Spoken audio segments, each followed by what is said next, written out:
Hey yo, peace and blessings, fam. Peace and blessings. Happy New Year, all of that. You know what I'm saying? 2025 is going down. Hey, it's your kinfolk DMR.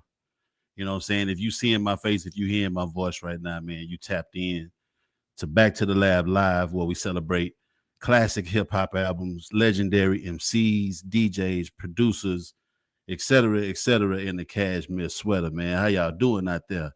Hey, if it's your very first time tapping in, or if you're a returning lab tech, you know what I'm saying? I want you to put your city and state in the comments. Let us shout you out. You know, we might got some people where you at, you know what I'm saying?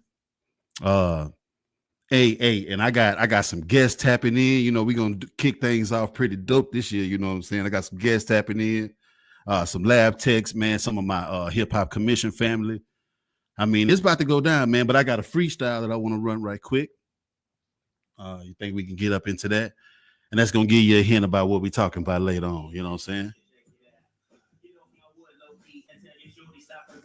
You'll be scared to death if I wasn't Smif-N-Wessun. Intimidated by the over justice on my ears. If you feel your fat beats, pick up the pieces. I'm hearing you, telling you, that's not the river. Yeah. Yo, Pancho, what up, fam? I see you up in here. Motherfucking the Bay Area, Cali. DM the most. I see you. Detroit. Texas. Yo. Who else I see up in there? I see Razor Blade. You know what I'm saying? Brooklyn, what up? You know what I'm talking about? Man, we up in this bitch, man.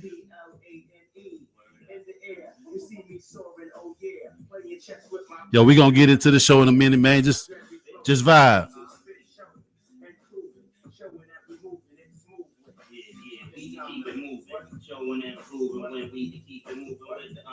First lieutenant, sucky ducky. Got to get promoted because you know he be lucky in the field of mischief. Doing what you get, blessed from the all natural high. I'm like, you not here with the Don Gaga. Big Joe Clear gave me a rider in Miami. Cramp like a sardine in the ashtray. Though I had to say that live on the air. Check it what I mean. You know how I do when I'm filled with the music moving through my spleen and my system. All in tune with the rhythm. Yo, check it what the game. Yeah, man. Hey, it's gonna be some fam up in this bitch today, man. It's gonna be a good look. It's gonna be a good look.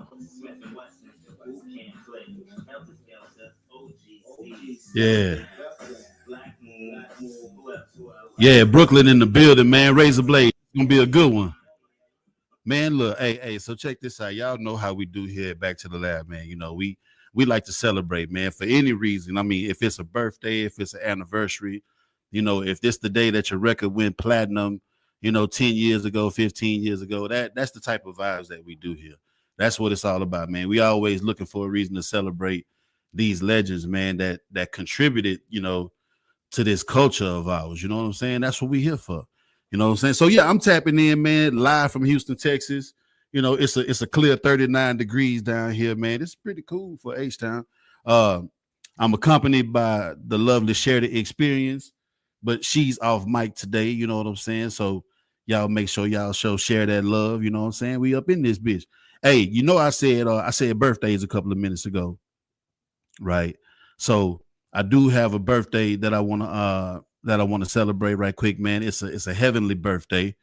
You know what I'm saying? This man is one of the most legendary, you know, filmmakers, you know, producers, screenwriter, director, you know, anything that you want to name. And he always made sure that he kept his movies connected to hip hop, whether he had a hip hop artist, you know, starring in the movie, or whether he had him, you know, as a co-host. I mean, a co-star, or something to do with the soundtrack, whatever, man. But you know, we lost this man here, you know, recently, man. So yeah, man, we want to give some love and we want to give some flowers, man. You know, one time to the legendary John Singleton, man. You know what I'm saying? Happy birthday, man, to the legendary John Singleton. Let me put this up right here. Yeah, man. Like if y'all in the comments, man, tell me some of y'all favorite John Singleton movies, man. You know, or even if it's the show, even if it's if it was snow, you know what I'm saying, snowfall, you know, let me know, man. Let me know. We up in this joint, man. Mine was Boys in the Hood. You know what I'm saying? I ain't going from. Mine was Boys in the Hood. You know, Boys in the Hood, that was kind of like that introduction that we had to his style, man, and you know, his style of writing and the way he kept everything connected with the hood, man, some kind of way, even with the high learning, with them being in college and everything, he still kept the urban, you know, angle to it, man. You know, that I respected this man dearly, man. So yeah, just let me know, man, what's some of y'all favorite joints, man. Boys in the Hood, my boy Alvin say Boys in the Hood. Pancho say everything he did, I like everything he did. Boy, I put emphasis on that. Everything, man. Motherfucking right. Yeah, Poetic Justice, you know, Poetic Justice, legendary, you know what I'm saying? You know, he wasn't to be fronted on. He wasn't to be fronted on, man. You know, like dope dude, man, legendary, man. Rest in peace, John Singleton, man. We gonna miss you, you know what I'm saying? Definitely. Yeah, I think I had some artwork. Let me see some. I had my artwork for Boys in the Hood. Just want to show some love real quick. Like I say, man, he always kept a hip hop artist in the movie in some kind of way. And them soundtracks to them movies that he did, man, was so dope, bro. You know what I'm saying? Poetic Justice soundtrack, Killer, Boys in the Hood soundtrack was just ridiculous, man. Baby Boy. I mean, what more can we say, man? You know, rest in peace. You know what I'm talking about? Yeah, man. But what's good? What's good? Everybody out there, man. Hey, Happy New Year. You know what I'm saying? How y'all been feeling, man? How y'all been feeling for the 2025, man? You know what I'm saying? Is it looking good for y'all so far? Everything good so far? I love that shit, man. That's what we here for, man. We here to motivate. We here to inspire. I got a lot of goals I set for this year, man, and it's going down. You know, I'm trying to get my shit together, y'all. It's gonna get right. It's gonna get right, man. And I want to shout out to everybody that's been tapping in. Shout out to everybody for the shares, the likes, all of that, man. You know what I'm saying? All of that. And I want to make sure I shout out my sponsors, Lonesome Frog Records over on 1900 Blaylock Drive, Unit E. And definitely Stephen St. Martin, attorney at law, 832-423-6056. Hit him up if you ever need a lawyer, you know what I'm saying? Especially if y'all down here, you know what I'm talking about, in the H, or in Texas, rather, you know what I'm saying? But yeah, that's what we do, man. That's what we do. Yo, I got some guests in the building. We finna get right to it. You know, I'm finna bring the brothers up, man. Hey, so I got a couple of my commission brothers up in here. And then I also have some brothers that's been tapping in here lately, man, on the Facebook, man. Some Facebook lab text, man, and this gonna be a dope one right here. So I'm about to bring everybody up. I got my man Chateau Carter, you know what I'm saying? I got my man Rocker Bash.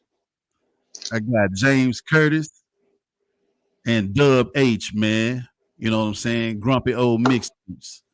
We up in this piece, man. What's good, everybody? Chilling. What up, Dub? Happy New Year, man. Happy New Year, man. Rocker Bash, you up in that, Rocker Bash? Yes, sir, man. Hey, thank you for Hey, number one seed. What's going on? What up, That's Dub? right. That's right. Yo, we got the first round bye, and we gotta win this Super Bowl because I'm afraid Aaron Glenn and Ben Johnson are going to take head coaching positions elsewhere. But if they do, it's well deserved. Hey, yo, so let's start it off like this, man. Let's let everybody represent, man. Rocker Bash and Chateau. I know where y'all from, but just introduce yourself, man, and where y'all from, and a little bit of what y'all do, man, on this World Wide Web, man. We all tapped in some kind of way. Chateau, start with you, fam. Well, what's going on, man? I mean, I'm representing Philly. I mean, owner and founder of Chateau Carter Originals Apparel. I mean, part of the Hip Hop Commission Worldwide with my brother Dane. You know what I'm saying? Also, part of the New York internet radio based, New York based internet radio program called Blatant Radio, BLTN, which is better late than never. And shout out to my boy DJ Blatant, who just joined the Beat Miners team. Yes, sir. That's part of the Beat Miners. That's a good look. That's a good look. Appreciate that, man. Dub H, man. Yeah, let everybody know who you are and where you from, man, and what you do, fam. Well, I'm Dub H, one half of the Two Lot Crew of Podcasting, Grumpy Old Mixtape, out of South Carolina. Been liking what you've been doing lately. We just hopped in, saw you comment, and we've been locked in ever since. But we definitely here to link up and do some networking. No doubt, man. I appreciate you being here, Sure, man. Sir. James Curtis, man, represent, man. Tell us where you from, man, what you do, you know what I'm saying?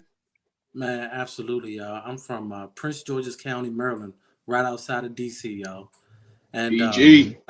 yes, sir, man. And you know, I've been loving what you've been doing, man.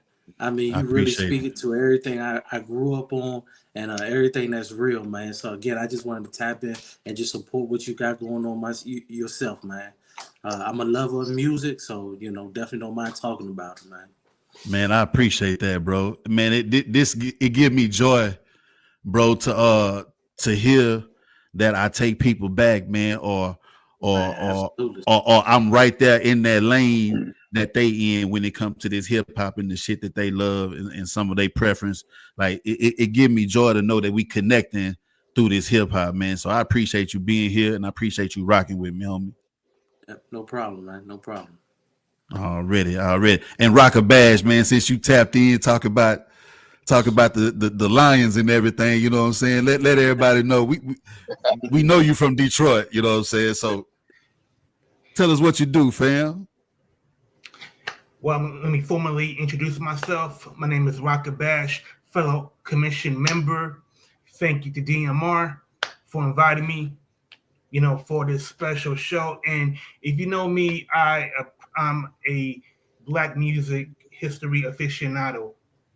For the past year, I've been working at Wayne State University in the research department. So I've had a wonderful time just, you know, taking Africana studies, you know, just learning about, you know, the African diaspora and just connecting with people in the academic world.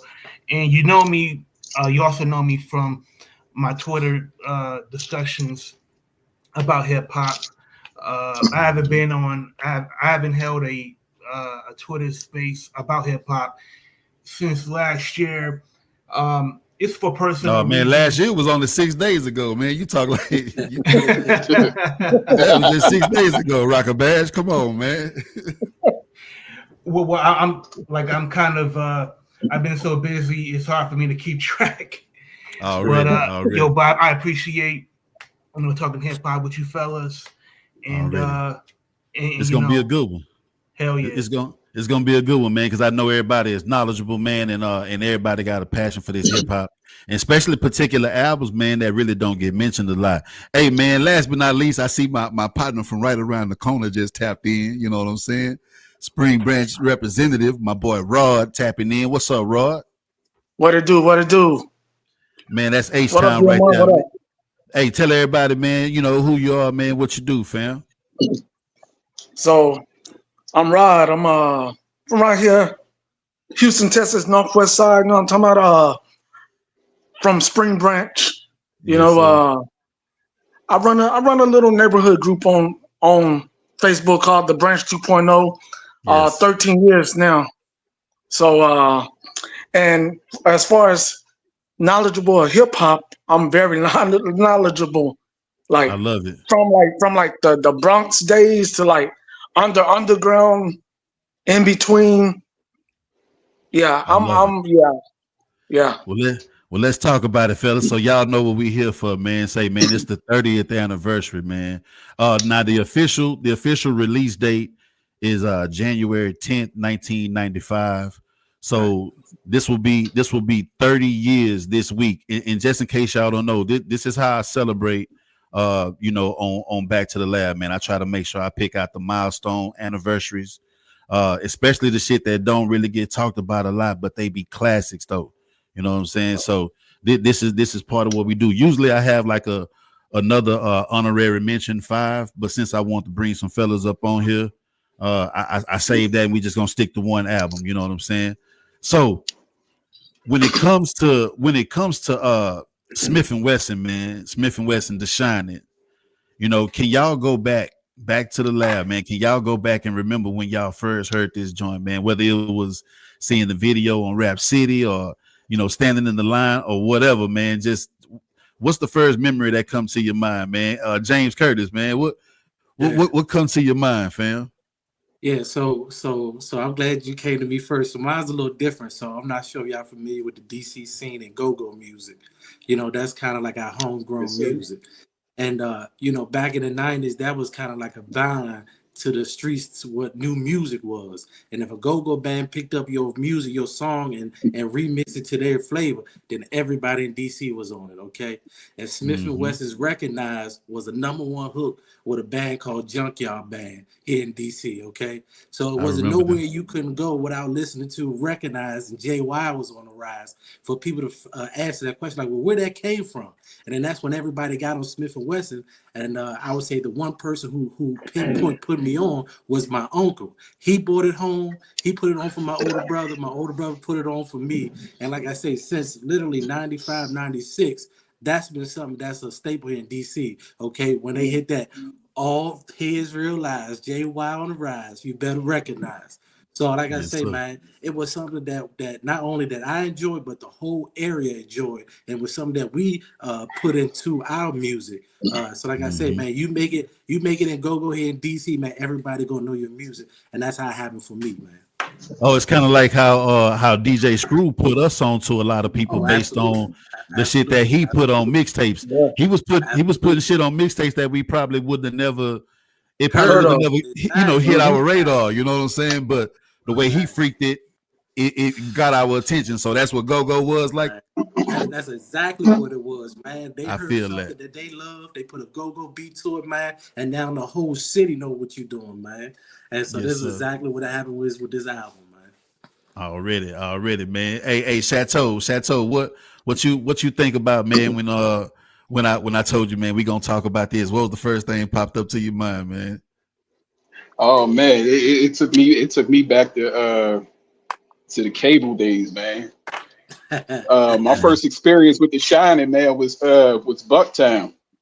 Yes, they played it back in Philly. We had a local music program that used to come on every Saturday night called Urban Expressions, and this brother named Ed Box was the host, and Bucktown was like one of the top played. It was one of the top played songs at that time, you know, behind Bone and Method Man, and like I said, you know, they all came about around that time.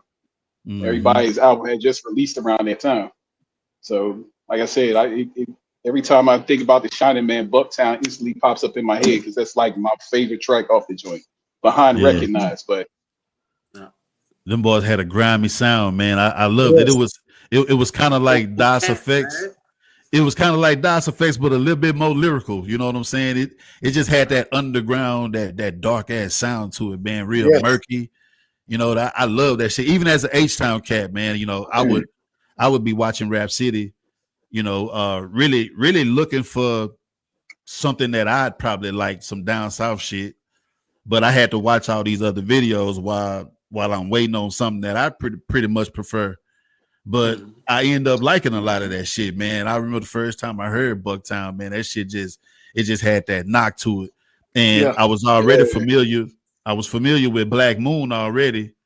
You know what I'm saying? The stage, with what they was doing. So I was like, oh, they part of that clique right there. You know what I'm saying? So that shit was dope.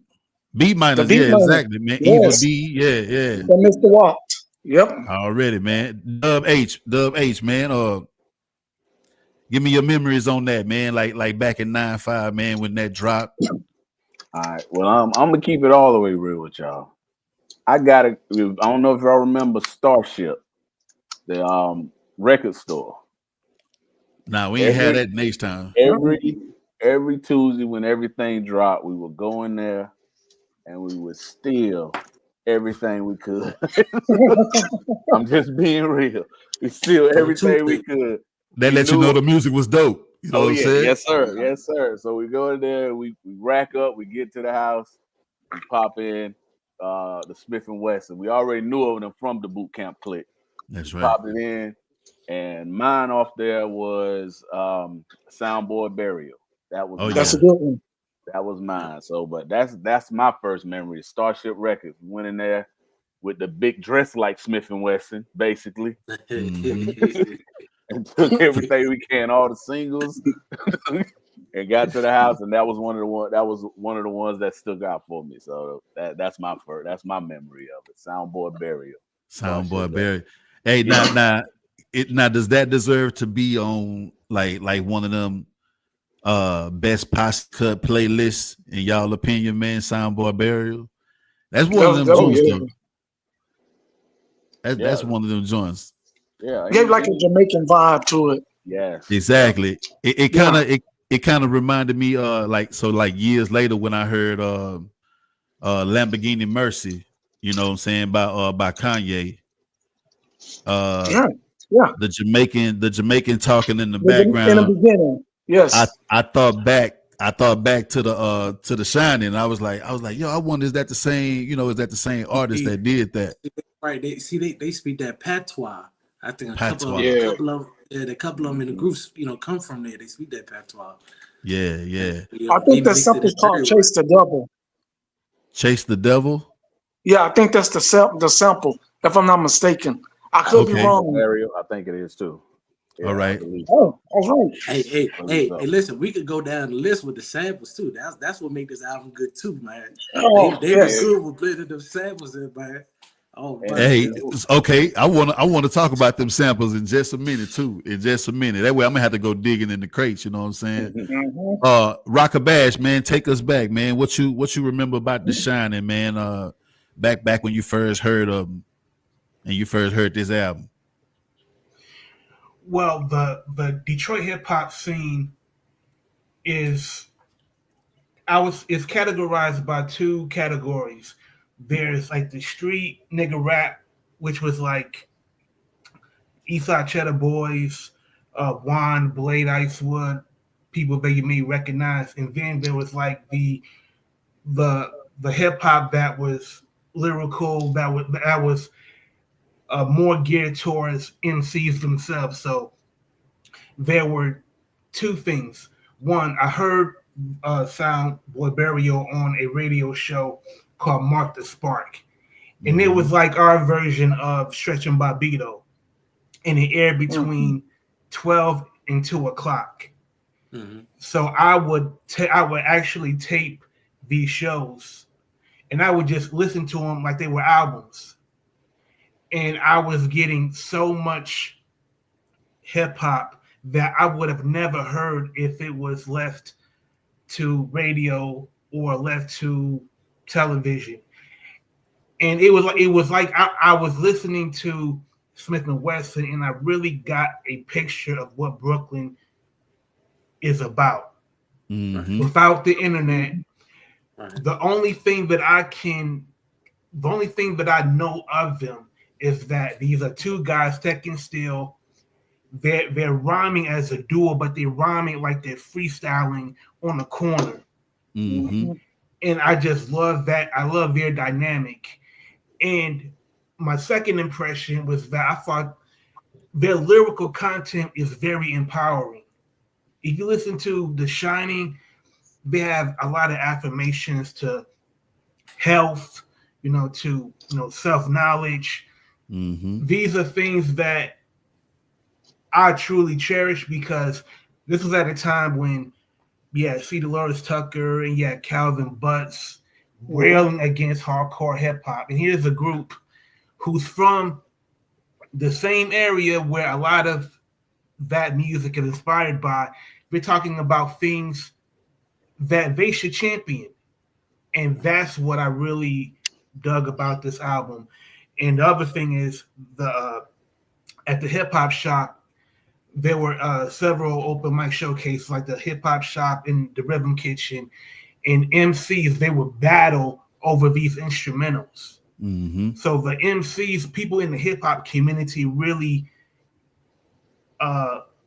showed them much love because they were from the community. They weren't industry. Does that make sense? Yeah, hell yeah. That's what Duck Down was all about. I feel like Duck Down was all about that anyway, you know. Yeah. You know, and that could be the reason why you know, certain prophets, you know, they wasn't going after the money like that. I think they was pretty much sticking to, you know what I'm saying, just being hardcore and being independent. They didn't go the Rockefeller route and shit like that, man. So yeah, they always kept it street, you know what I'm saying, they kept it community, to me, from my perspective, down here in Houston, you know what I'm saying, the whole Duck Down. And rest in peace, Sean Price, too, while we talking about it. You know what I'm saying? And also, this was the first time I heard Rock Ness Monster. Man, that voice, bro. This was that Rock Ness voice is crazy though, bro. Ain't it? I'm sorry to cut you off though, bro. I'm sorry. But man, ain't that one of the most you know, like recognizable voices, man, in hip hop? It's got to be like with a Buster and a 50, you know, Rock Ness got that voice, fam. Yeah, he real active on here too, man. He got a page called Monster Nation, where he go back and talk about the whole Helter Skelter and the OGC and all that on all their catalog. Yeah, and I see he was talking about the Buckshot situation too. On there, he had like a couple of videos he put up where he was kind of breaking that shit down a little bit, man. But yeah, that's right. I see he active though. Yeah, him and Buckshot just celebrated Buck's birthday not too long ago, not too recently. Yes, I know right now he's going through something behind the scenes with the re-release of Helter Skelter, the vinyl. Apparently he didn't whoever was responsible for the production. Yeah, he didn't. Nobody cut him in on the deal. So right now he's trying to get that worked out. That's all of them back then. Yeah, man. And from what I hear, bro, it's like you have to like own, you have to full out own the rights to your shit in order to go and press it up on your own and shit. Otherwise, anybody else that would buy the licensing, they can just press your shit up and release it on Rod Records, on Dub H Records and shit. You know what I'm saying? But you'll get proceeds of it. But yeah, they pretty much manufactured that bitch. You know what I'm saying? It's crazy. It's crazy. That's a whole nother topic. Rod. Yeah. Hey, you know, it's funny to find another H-Town cat that know a lot, you know, all coasts, you know what I'm saying? Usually a lot of us H-Town niggas, bro, we kind of stick to our shit, you know what I'm saying? But you got a lot of knowledge about this shit right here, man. And you ain't no youngster neither. Nah, today my birthday, 41. Yeah, it's your birthday today, man. Happy birthday, fam. Thank you, happy birthday. Salute. Appreciate y'all. Yeah. And a few days ago, my fam Dion, man, it was his birthday, man. So shout out to my boy. Birthday, Dion. Yeah, man, that's my G right now. And everybody out there that's celebrating, man. So Rob, man, what's your memories, man, when you think about The Shining? All right, The Shining. Okay. I was living right here in Spring Branch. I was living in Shatterdale. You know what I'm saying? Shatterdale, Murderdale. Oh. Yeah, Murderdale. And they might censor that. And I remember Bucktown coming on MTV or BET, either one of those. Mm-hmm. And Bucktown, okay, I'm liking this. Already heard Enter the Stage, but The Shining, Bucktown, and then Soundboy Burial. Soundboy Burial, yeah. I'm like, okay, but the Soundboy Burial, it did. I'm like, hey, this kind of got a Jamaican dancehall sound to it. You know, like reggae dancehall. It's like around over there. Like it's a mix between that. But I'm jamming it because at the time I was getting into dancehall and reggae. I'm like, hold on, man. If the rest of this album sound like this, I'm gonna like it. And my old friend of mine, he had the cassette. Okay. He said, have you heard of The Shining? I'm like, yeah, I know the song Bucktown. I know Soundboy Burial. He said, check this out. You played it for me. Man, the song, was it One The time first song. recognized. Oh, you talking about Tim's and Hood Check? Yes. Oh my! When I heard that, I lost my mind, man. Yeah. The scratching and I lost my mind. I was like, man, this shit is crazy. And you know what, man? You know, if we really stop looking at, what makes us different when it comes to the coast and shit, and look at what makes us, alike, I think we would start to learn to like a lot of other shit, man. You know what I'm saying? Yes.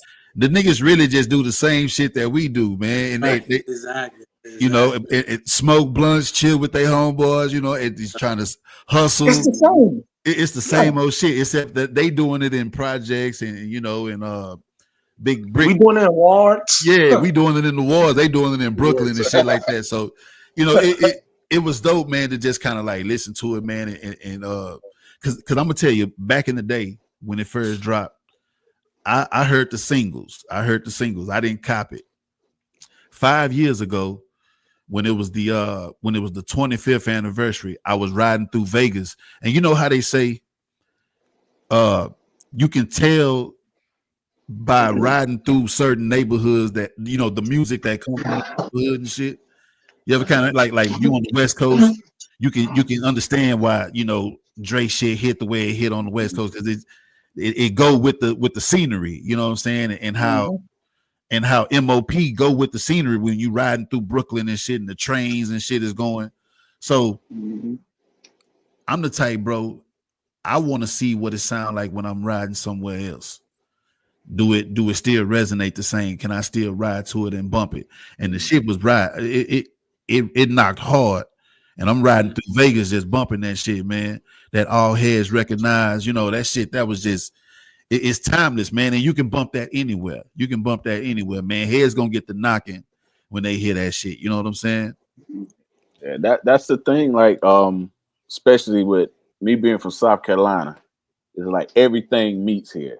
Mm-hmm. It's like you wouldn't, people on the outside of South Carolina, they wouldn't think, all right, they like Wu-Tang, they like Buckshot, they like Smif-N-Wessun. They wouldn't think that until you get here, but it's a melting pot. Everything meets here. Yes, so sir. That's why it resonated with me, because it gives you, because this is before the internet, so it gives you a vision of what everything outside of South Carolina is like. Mm-hmm. So when you pop in a song like Bucktown, and it makes you feel like you from there almost. It's like you can see what's happening. It's like you feel like it's them jazzy horns, man. Yeah, it just makes you feel like, yeah, I know exactly what's going on when this pop off. I know it just makes you feel that. And that's the thing about being from South Carolina, just a big melting pot of music, and you have a lot of people gravitating to a lot of different artists that you wouldn't even think of. Right. Mm-hmm. Hey, man, so let me drop some facts about this joint real quick, man. It peaked at number 59 on the Billboard 200, and it peaked at number 5 on the top R&B and hip hop albums charts. That's crazy. You know what I'm saying? That's pretty good, man, bro. I always like to, because when you think about the 200 is all genres. That's all. That's gonna be your rock, your country, man, your alternative, pop, all that shit, man. And to be in the top shit, to be in the top 100 on a scale like that, crazy. They deserve their flowers, man. And then number 5 on the top R&B and hip hop, they deserve their flowers, bro. Also, there was one song that didn't make it on the album due to sample clearance issues. That song was called "Nothing Moved But the Money." Okay. I bet you we can find that motherfucker on YouTube somewhere. It's on there. It's on you. So, hey, when I saw the remix video, man, the recognized remix video with the Just the Two of Us beat, I know y'all seen, man. Hey, man, that motherfucker, that go, man. I wish that would have been on the album. Now, I like the version that's on the album, definitely. But that remix version, man, with that Just the Two of Us beat, that shit is legendary right there. The remix version of Sambo Berry over the In Vogue Hold On beat. Oh, I hear that one. Yes. I got to find that. Look that up. I got to find that. I got to find that. Who did that? B Minus did that one too? I don't know. I was just going through Smif-N-Wessun stuff. It was on one of those delicious vinyl compilations. That's where I heard it from. That's where I heard it from. But yeah, like you were saying with the them being at 59 out of the 200, it was like I'll be trying to explain to like the younger generation that songs like that played on the radio. It's like that stuff was in rotation. Like you could hear Smif-N-Wessun, you could hear Shook Ones on the radio. You know, like now you're not gonna hear none of that. So that's real big for them to peak that high for that. That's grimy sound. But also that was a period, where, Billboard and SoundScan, all that stuff mattered. You know what I'm saying? The stats really mattered. That was physical. That was physical. That was purchases. Going to buy it, not steal it. You know what I'm saying? Nielsen SoundScan and all that stuff. But now, they don't even count this. They don't even count this shit no more. It's how many times you press download. I think one thing that I think should be pointed out is that Nervous, they did a lot with remixes, for Black Moon. I could tell you how many remixes I prefer to the original. Although I prefer the original version of Recognize, because the remix of Recognize came out during the summer. And I don't know about you, but being from Detroit, when I saw the video, I'm like, this is something that I may want to ask a New Yorker. But why do New Yorkers wear like winter clothes during the summertime, like wearing hoodies and track suits during the summer? Because I'm looking at the video and I see people wearing like t-shirts and shorts, and you got still wearing that track suit, looking mad hot. Hey, TV ain't got no temperature. Nah, that's what Pimp C said. That's a way to set them apart too. Yeah, exactly. Hey, you see that certain dress, you know what it is. You know exactly what it is. Had us down here hot as hell, just like that. Trying to dress like that. Hey, but looking crazy. Nah, I'm gonna tell you what I do. I would do the shorts with the Timbs though. I do the shorts with the Timbs. It would. I still do it. Still, see that's what I'm saying right there. Still do it. That's what I'm saying right there. OG shit. You know what I'm saying? Sir. Yes, sir. Man, hey, so if y'all were to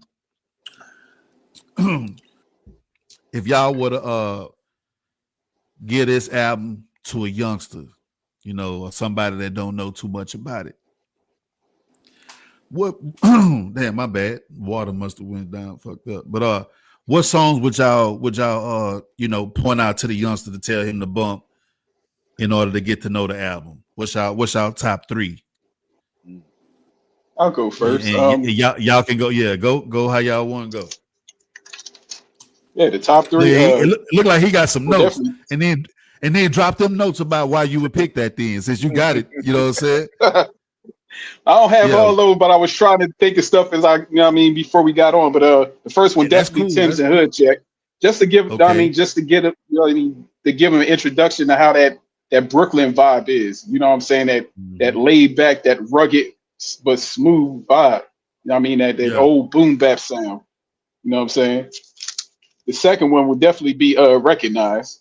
You know what I'm saying? All heads realize, real heads on the rise. You know what I'm saying? I'm about to say. Yeah.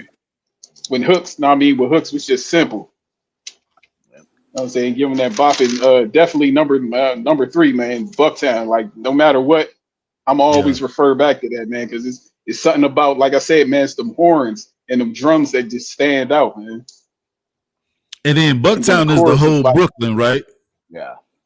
That's the whole Brooklyn. Yeah, okay. Because we got like an anthem. Yeah, we got a hood out here. We got a hood in Fifth Ward called Bucktown. You know what I'm saying? And hey, it be bucking over there it's too. It's a Bucktown everywhere, man. I might hate it. No shit. Okay, yeah. So those would be my 3. Already. Who else wanna drop a tray? Yeah, I mean, mine ain't necessarily a trade, but just the overall feel of this album, man. This is an album where just the homies was chilling, man, doing something constructive with their time and just giving the word about what they was going through. If you listen to my song is the session when they having a session, you know. Yeah. He basically saying we just all together, come together, not necessarily, with a main goal, but just hanging out and just letting y'all know what it's like in our life. And we just mentioned it before. It just take me back to the song, "The World Is a Ghetto." That's all they say here. They say our ghetto just like your ghetto. You know, the things we doing, y'all doing. And that's why I'll just tell a young person, like, that's why this is so strong. That's why it charted, because it resonated with the whole world doing basic stuff. We struggling over here, y'all struggling over there. Same shit. Hey, and I always respected like clicks, you know what I'm saying? Like, like a Dipset, like right. No Limit. That's why they were so strong, man. They were a family, man. Like you said, you had Black Moon coming first, then you had them coming up, and like you said, you had Buckshot producing all of it. You know what I'm saying? He said, "Man, I'm just gonna put my whole friend, everybody I know. You want to rap? You want to put on? Come on, man. We ready to do it, man." That's what I'm saying, man. Shout out to the Beat Miners, man. Shout out to Drew Ha. You know what I'm saying? Absolutely. That whole clique over there. That whole clique, man. Who else wanna drop a gem? Like, how would y'all present this to a youngster? Now, Rockabad, you like to teach. You like to teach. You know what I'm saying? How would you present this? How would you present this to a youngster, man? 15 years old. He think the hottest fill in the blank, because I don't want to disrespect nobody. Just he think that is the hottest shit going. How would you present this to him? Well, the first thing I would tell that person is that this was a collective. You had Drew Ha as the manager. This is way before they formed Duck Down Records, when it was just a management team. And you had Drew Ha and you had Buckshot as the co-owners of this management team. Then they formed the label. And then they signed, the homies, OGC, Helter Skelter. Right. So, and they did their own thing. They weren't sweating what the other man was doing. And I think that should be pressed upon so much. Like, when I heard Tech and Steel, they didn't sound like anybody at that time. And when I heard them, I knew who they were. And they were two Brooklyn cats chronicling their lifestyle on record. And and I have to mention Timberlands, the shoe, because not only was it omnipresent in hip hop, but they referenced it many times.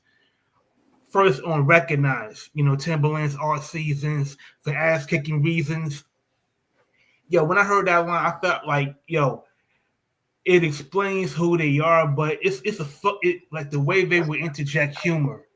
Like, I'm gonna wear Timberlands All Seasons because I don't know who I'm gonna have to fight wherever I go. Like, that's as gutter and real as it can get. And then one of my favorite songs on the album is a song called KIM. Keep it moving. Yeah, keep it moving. Yep. And this is them on a battle tip where they're rapping their ass off. And on the fourth verse, Tech says, "We're coming. For all you hear is Tim Boots stomping. Got you shitting in your Georgia, staring, looking, watching." And I'm like, that's who they were. Like, they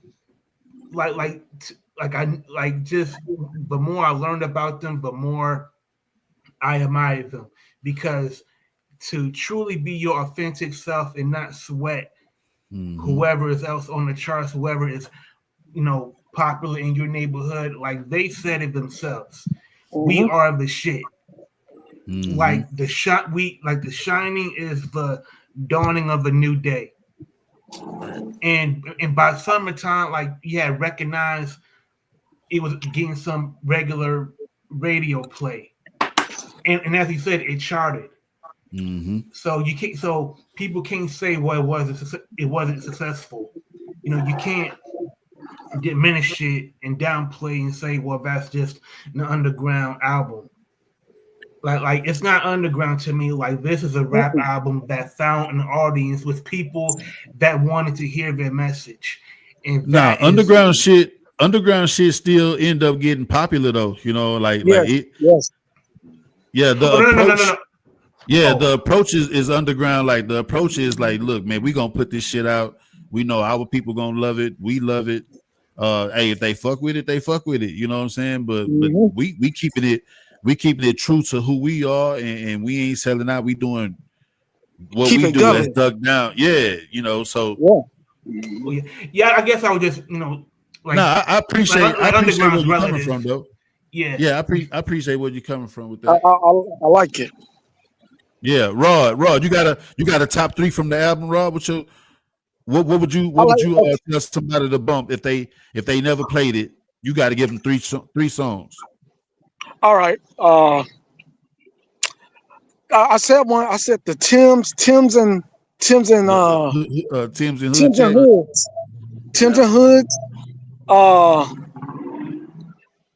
Stand Strong. Oh yeah, I never ran, never will. Yeah. Yeah, and Posses, Cliques, Clans, and Cliques. I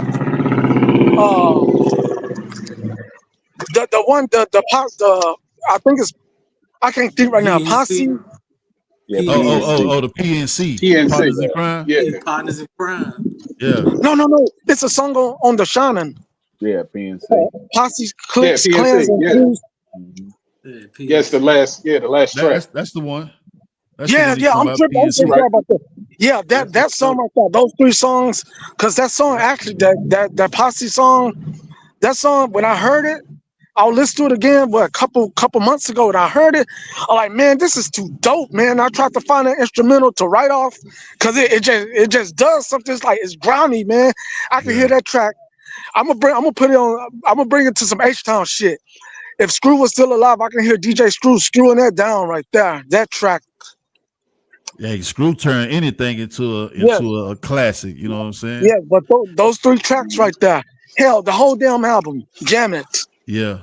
Hey, one thing I do want to do, man. Hey, Rod, if you don't mind, just mute. Yeah.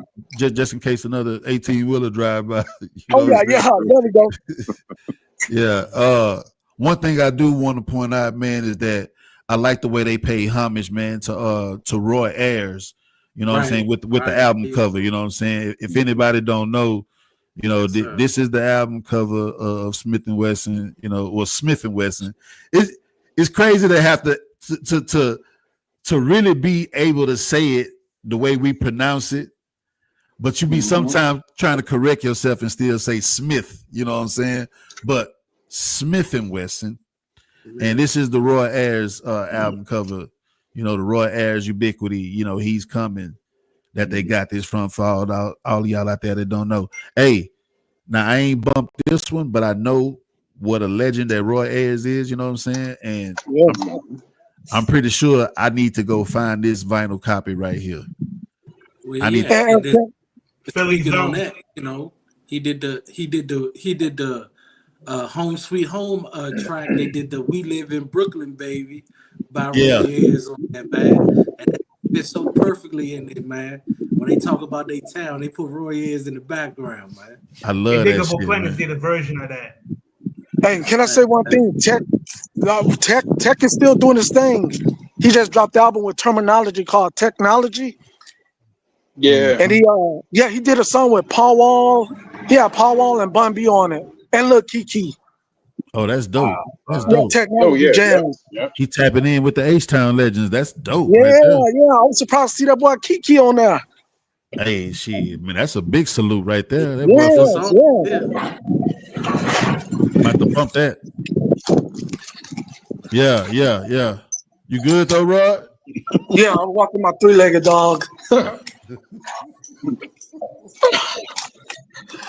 Hey, man, look, hey, this is not comedy. This is real. You know what I'm saying? The dog really got 3 legs. But it's a friendly little dog though, man.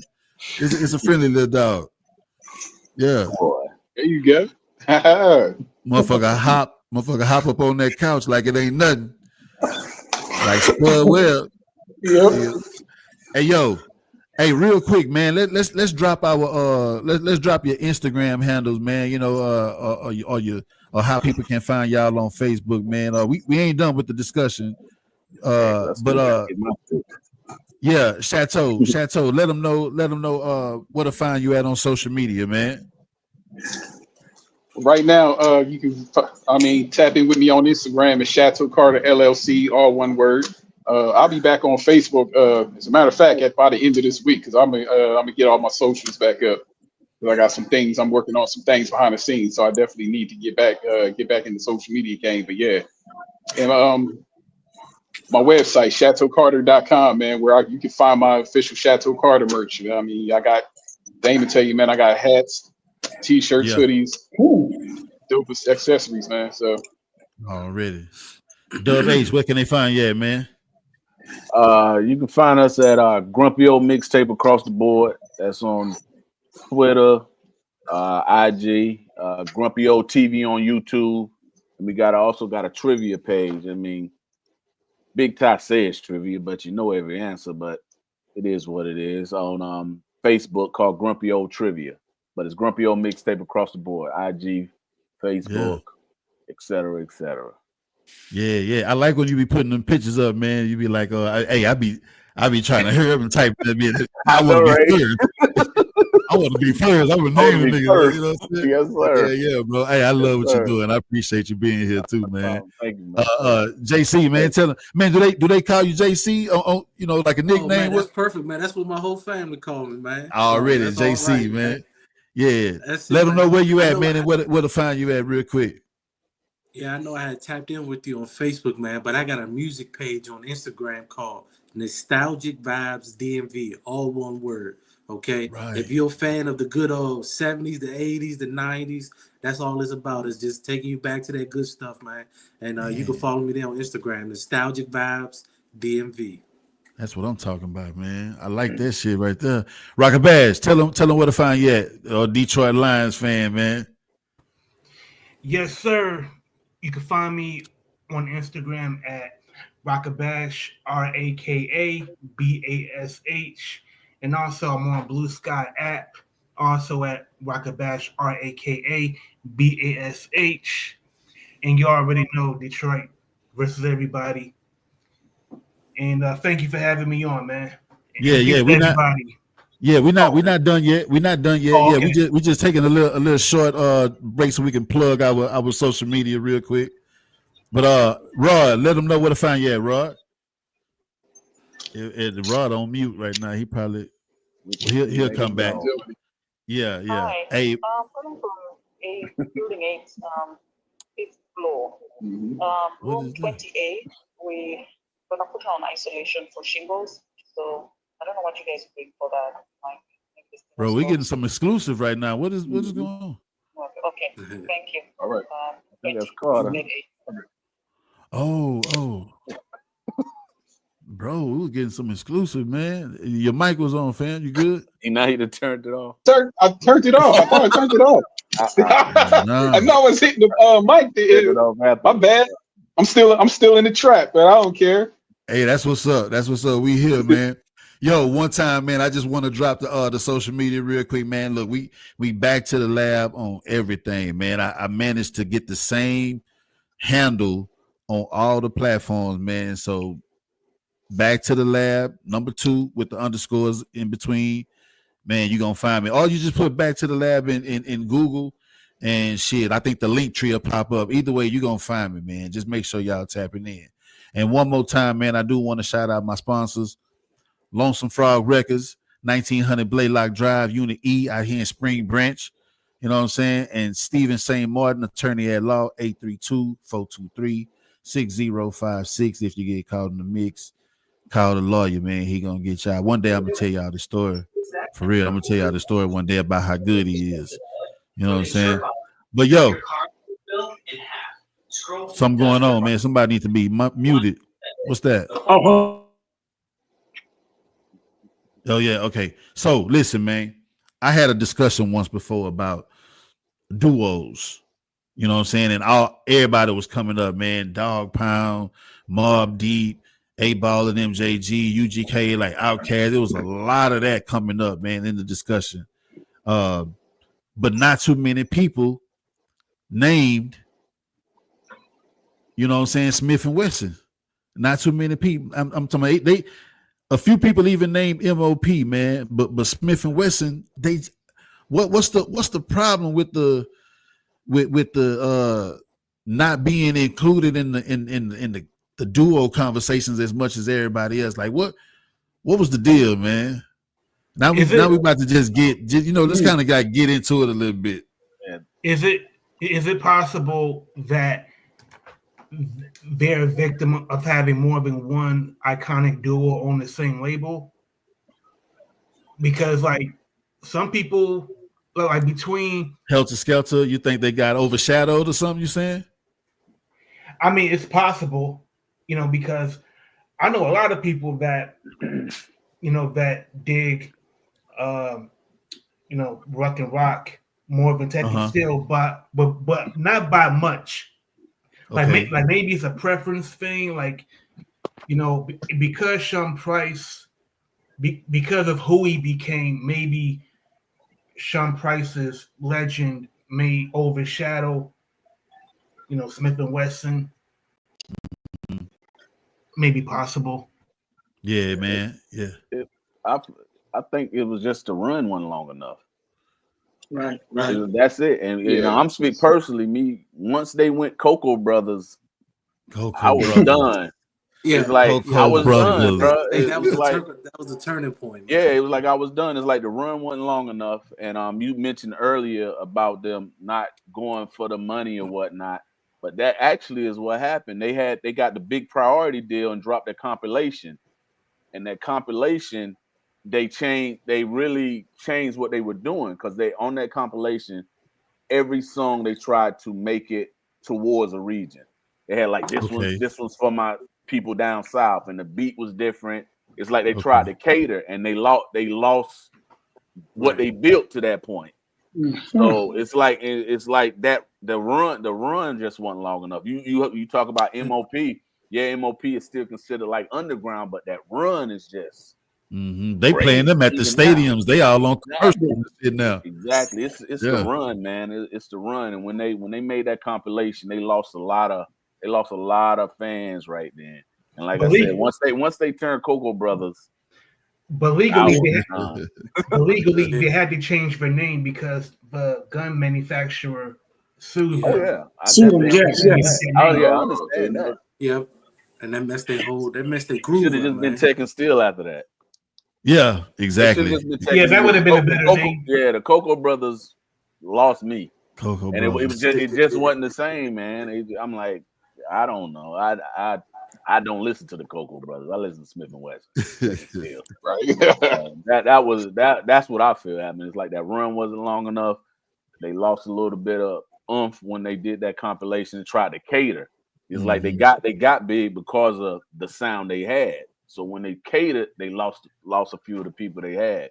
So kind of like Wu-Tang, just kind of like stick to your guns and then just let everybody you ride. Yeah, let everybody, fuck with it or not. You know what I'm saying? Exactly. You ride, you don't. Yeah. Plain and simple. That usually happens when a parent company will buy out a smaller imprint. Like when Steve Rifkin, when he sold, like when Sony merged and they had to merge the smaller companies, Loud Records got swallowed. So Loud Records artists became Sony artists. So Exhibit had a hard time. Who else? Whoever was on Loud, they had a hard time. Fat Joe. Yeah, Fat Joe, same thing. Exhibit. All of them. Exhibit.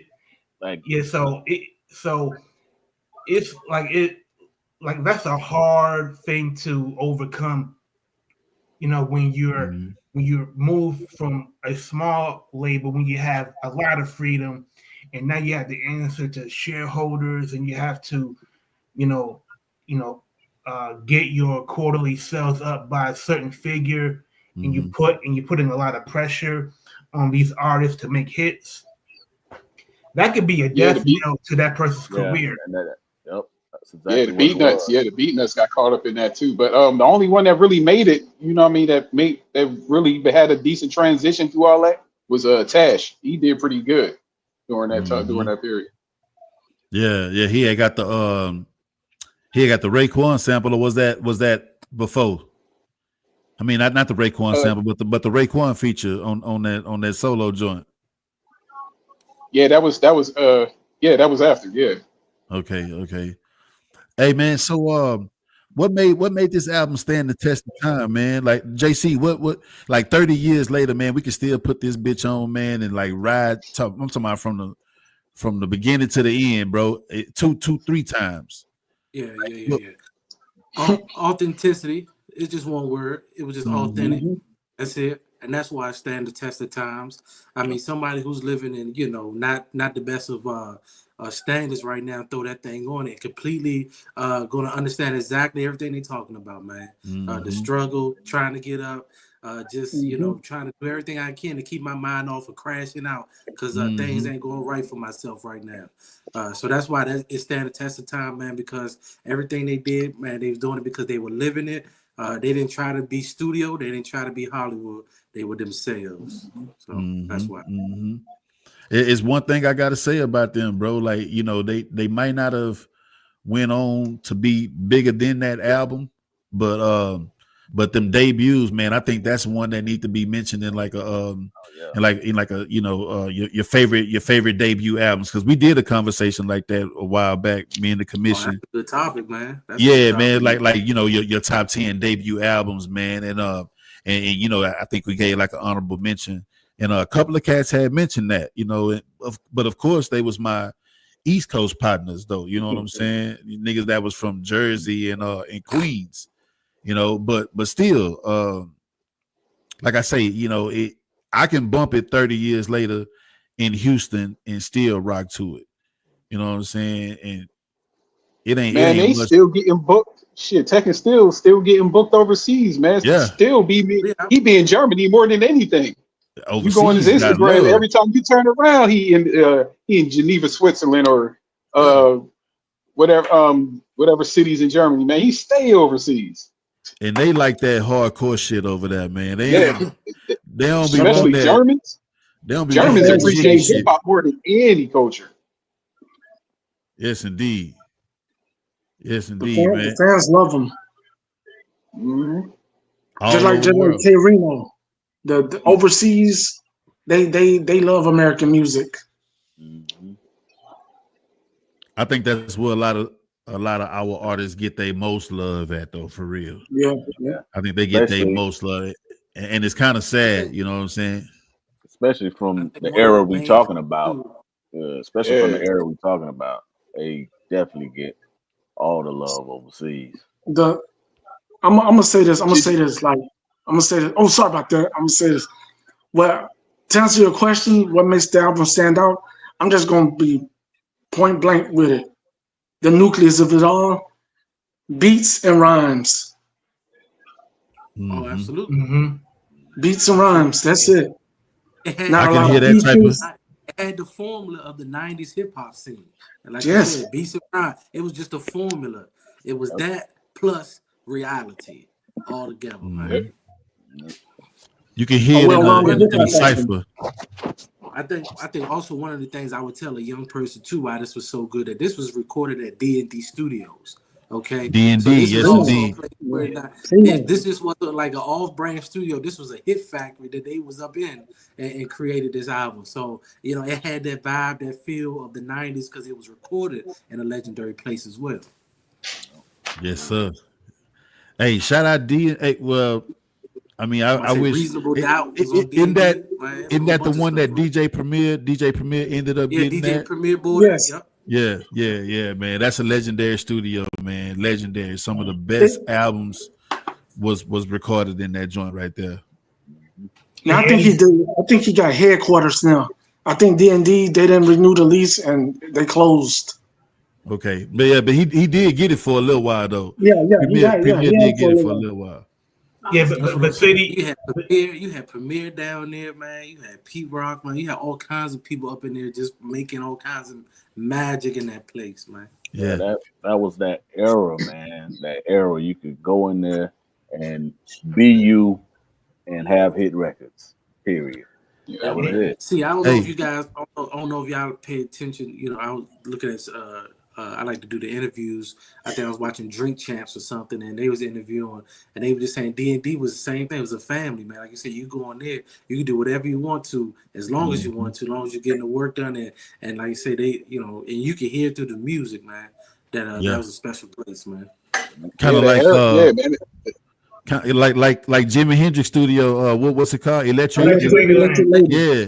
It's just them studios, man. And when you know legends been in there, it's almost kind of like they spirit in there. Just you don't want to disappoint them, man. Yeah, exactly. It's like yo, I'm not alone up in this bitch, man. So I know I got to come with it, bro. You know what I'm saying?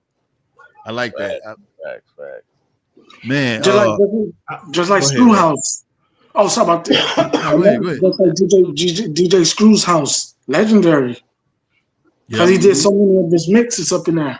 Legends been in there, man. Yeah. Legends been in there. Yo, so correct me if I'm wrong, man. The Source gave this 3 mics. 3 mics. Correct me, man. Somebody fact check that for me, right? It might be I forgot who owned the Source. Was it Benzino? The Source was on some Dave Mays and Benzino came later on. Oh, okay. But yeah, man, I'm seeing right here that's a 3 mic album. Yeah, might be. Yeah. Hey, man, listen. Yeah, it did get 3 mics. I'm looking at the review right now. It was written. I think it was something they were saying. They sounded like Black Moon. I think sounded too much like Black Moon. Yeah, they were saying that too. Yeah. I'm like, they all from Brooklyn. I mean, what you sound like? The same production house, man. Yeah, same production. Yeah. You don't tell the difference between Parliament and Funkadelic. You know what I'm saying? Exactly. Same shit, man.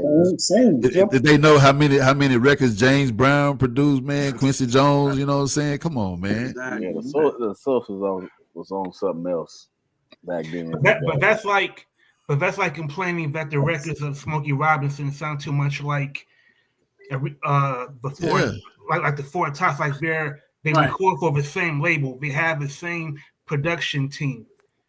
Same wheelhouse. And that's one thing that I hate about some of the critics of our shit. You know what I'm saying? These motherfuckers, they just at a desk. I don't think they really live this. You know what I'm saying? I don't think it's in their veins like that. So they shouldn't speak on it like that and give it these judgments that ride with them years on down the line, and we look back like, what was they smoking? You know what I'm saying? And some of that shit been re-ranked. I don't know why this one haven't.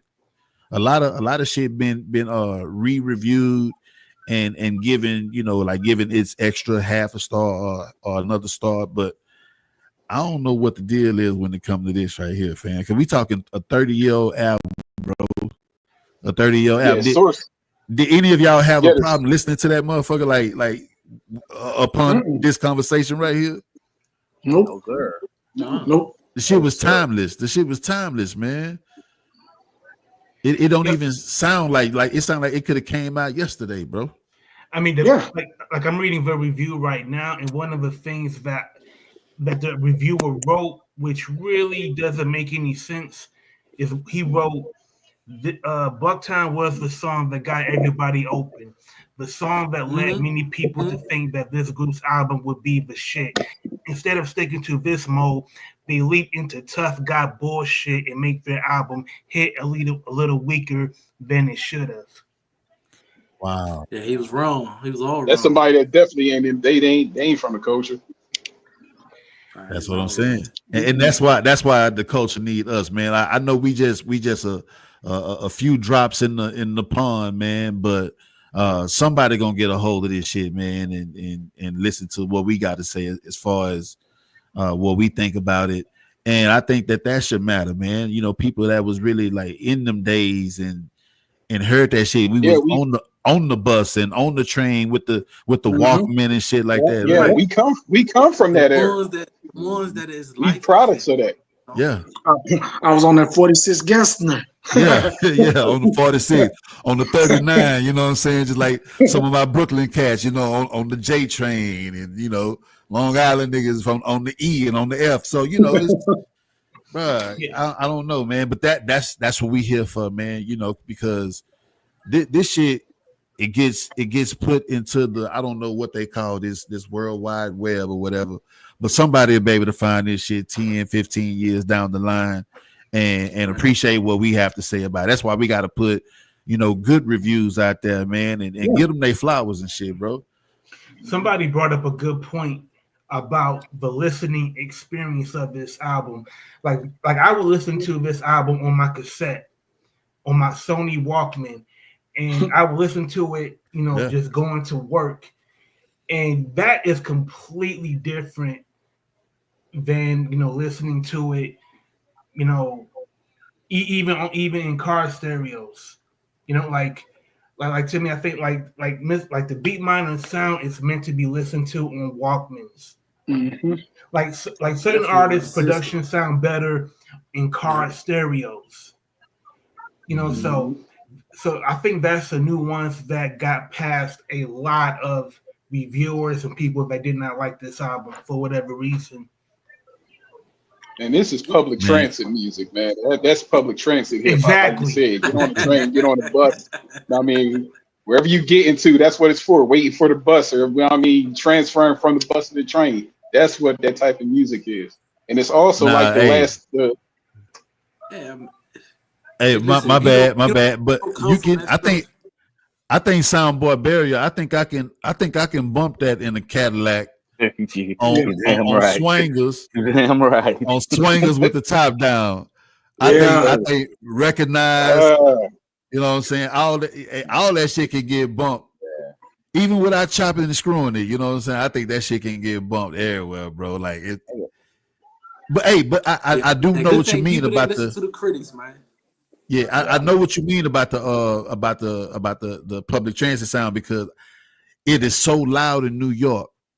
It is so loud in New York. Trains go all day long. I think that's why that music is so loud and so boom bap-ish like that, man. Because it's kind of like the environment, like I was speaking about.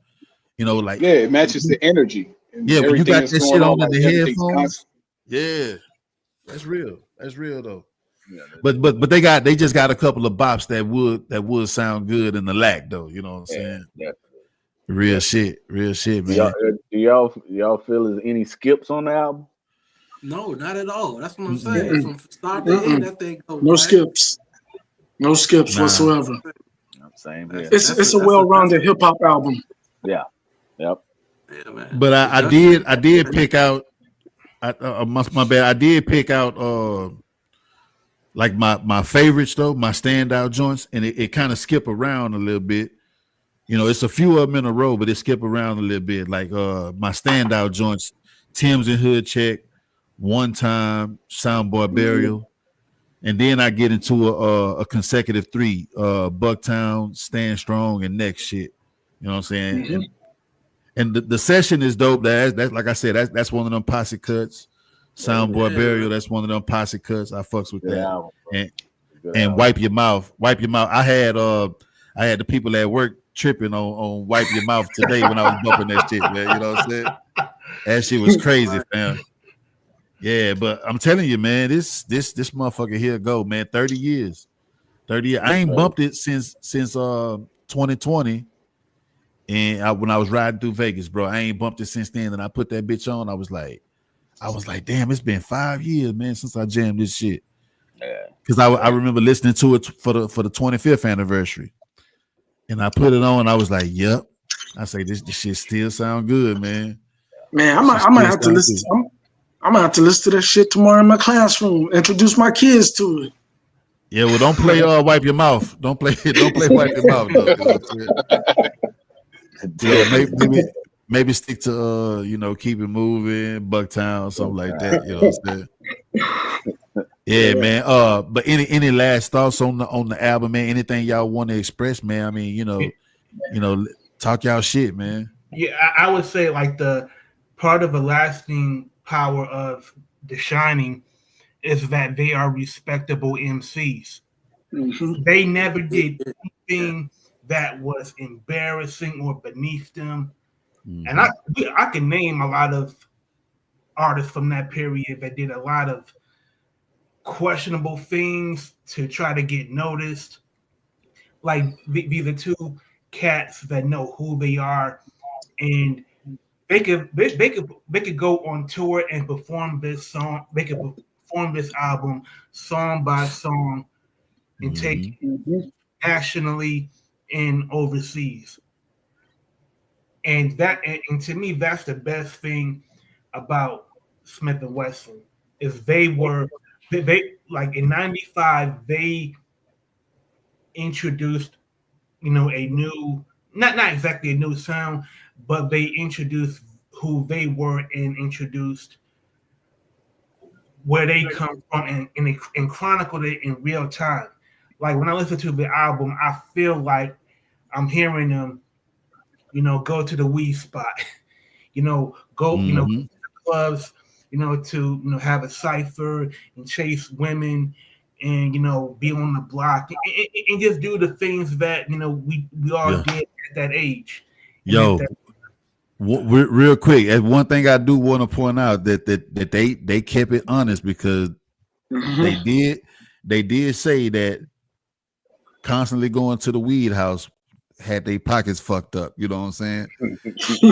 Them niggas did say, man, they was buying the weed, but it kept them broke. It kept their pockets fucked up. You know what I'm saying? Hey man, they bought some good weed then. Yeah, they were going to the Cincy spot. You know what I'm saying? They need it. They put an album together. They put a classic together. So it was but by being broke, it kept them hungry. Yeah.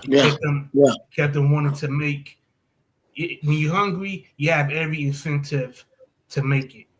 Facts, man. Yeah. I mean, we got about a good 10, 12 more minutes, man. But if it, any points, any extra, opinions or whatever that y'all want to lay out, man, this is the time right now, man. I'll just say, man, the Shining. If I would introduce a whole new generation to it, I'd be like, man, look, y'all want to listen to some grimy, dark, hip hop type of shit, check out The Shining. Because it definitely was dark, man. Like, it was dark. It was a dark, grimy hip hop album. In my opinion, one of the best LPs. No, I agree with you 100%, man. And if anybody, coming up through the 90s, remember, man, with those times were like, man, like, you could put your hands back on it, what it was, man. It wasn't easy, man. Like, you know what I'm saying? This is pre-internet, this is the point where everybody had to connect, like we're doing now over the internet. But like, this is what we did, like after school, you talk to your friends, or on the weekend you got together. Like, this was a time where everybody was social in real life. That's how this word got around. Like I said, again, I shared the story about how it made it to the go-go scene because all the go-go bands would listen to this on their downtime. So when they was practicing for the new show this week, they put that in it. And that's how it spread to the city. Every time this one band hit it, then the next band hit another band. And then that's how we got, awareness of this album. It was the times. It was relatable. And as we can see here, we all from different parts of the world, man. It connected all of us, man. So I guess, that's why it's so good, man, because we at this point now, man, where we're questioning rap. I ain't think I'll ever see that, man. Where we questioning how good rap is. And, you can look back at this album like, man, this is how it's supposed to be done, man. That's real. That's real, man. Like I say, man, this album is just a testament to the fact that, just duck down that whole catalog, man. Like that whole brand is one of the few independent hip hop labels that never lost their integrity. The legacy has never fallen off. It's like they stayed true since day one. and it's still, and that label, that logo still stands to the test of time. Yep. It's a straight classic. And they're still, and like I said, hip hop never dies, man. I mean, it goes through its cycles, but you know, hip hop is that it's that one language that's heard all over the world and everybody understands it. And just one more thing, just in '95, you know, Smif-N-Wessun, they were just growing, like they already had a buzz, but by '96, one of the travesties was that they collaborated with an icon that had this man lived, who knows what this collaboration could have breathed. And of course, I'm talking about the One Nation project, where Smif-N-Wessun collaborated with Tupac. And if you listen to the original versions of Military Mind and Brothers in Arms, Smif-N-Wessun was pushing Tupac lyrically. Like if you go on YouTube and listen to Military Mind and Brothers in Arms, like they really, like had he lived and had that project been completed, who knows what could have happened. Yeah, that was Brock, to piggyback off that comment, man. It's funny that you brought that up. You know, Tupac in Tech and Still, man. There was an interview that Math Hoffa joint, My Expert Opinion, and I don't know what happened, but I think somebody said something out of pocket, you know, kind of disrespecting Tupac, and still it went to hell. Yeah. Tech went to hell off. Sean He was ready to. Yeah, he was ready to. He was ready to shut. Sean Bigger was talking shit. Yeah, Sean Bigger was talking shit. And Tech jumped up out that chair, man. He was like, "Yo, you ain't gonna disrespect my brother like that." I said all this shit. Bigger ain't want that. Bigger ain't want that work, man. They love Pac. I'm telling you. Yeah, you can. Dub H, you about to say something, fam?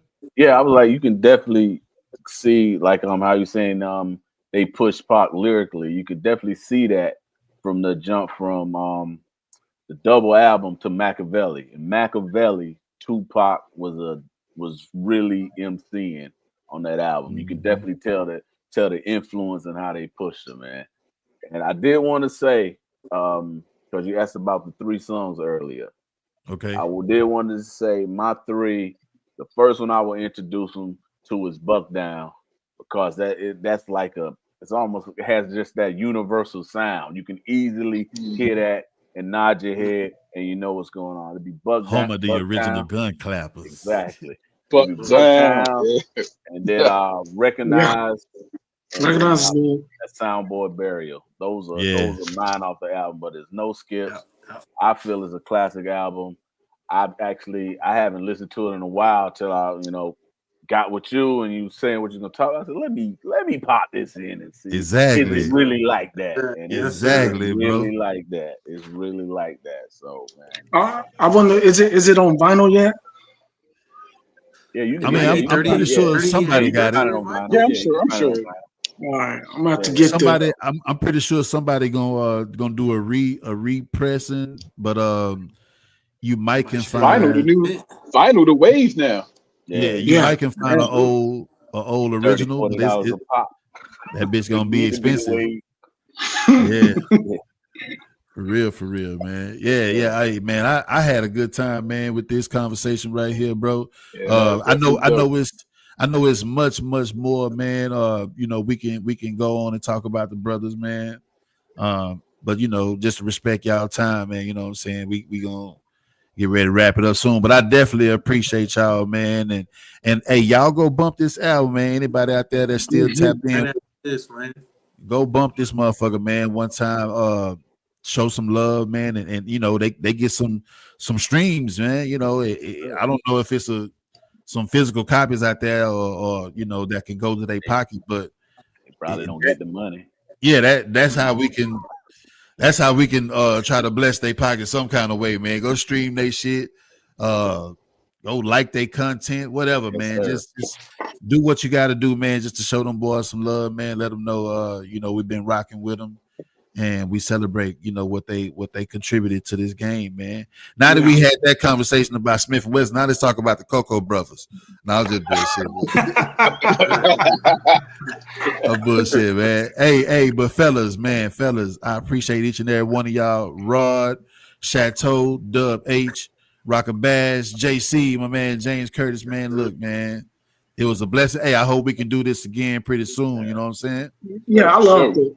Yeah, man, appreciate you, man, for what you doing. Man, salute to all you guys, man, for real. H-Town love. Appreciate that. Man, I appreciate all y'all. Make sure y'all tap in Grumpy Old Mixtape Podcast. It's on Right. all your podcast directories. Me and the homie Big Ty, the Two Live Crew Podcast. Let's go. That's what I'm talking about. Man. Hey, salute to every one of y'all, man. Big love. Let's do this again one day soon, y'all. All right. Yeah. Sure. Yes, indeed. Hey, y'all, I'm gonna drop y'all down. Real quick. Let me do my little outro. Already, man. Already. Yeah. Hey, dope episode, man. Hey, everybody that tapped in, I appreciate the love.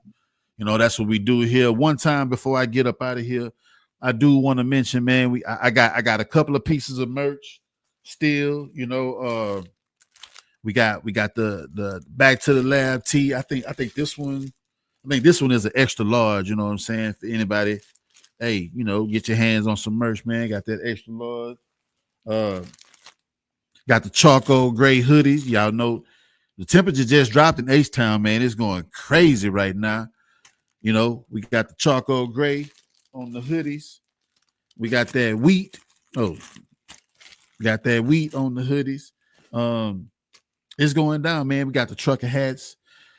We're trying to make sure that if y'all want to represent the brand, we got the merch to help y'all do that. You know what I'm saying? So on that note, we're gonna get ready to get up out of here. Make sure y'all tap in to the page, man. Every day, I'm always doing some type of celebration every day. Monday, I'm here doing Back to the Lab Live. We on all social media platforms, Back to the Lab. We even got some episodes posted up on the podcast. Y'all can go to the podcast. Matter of fact, I'm gonna put this episode on the podcast. But yeah, man, this was a good day, man. A good way to kick the new year off. And I think I'm gonna be bringing some people on, man. Every now and then, just a little bit more, man. I'm loving this shit. All right, y'all. Hey, one time, man. Y'all know what we do, man. We celebrate classic hip hop albums, legendary MCs, DJs, producers, etc., in a cashmere sweater. It's your boy DMR, man. We out.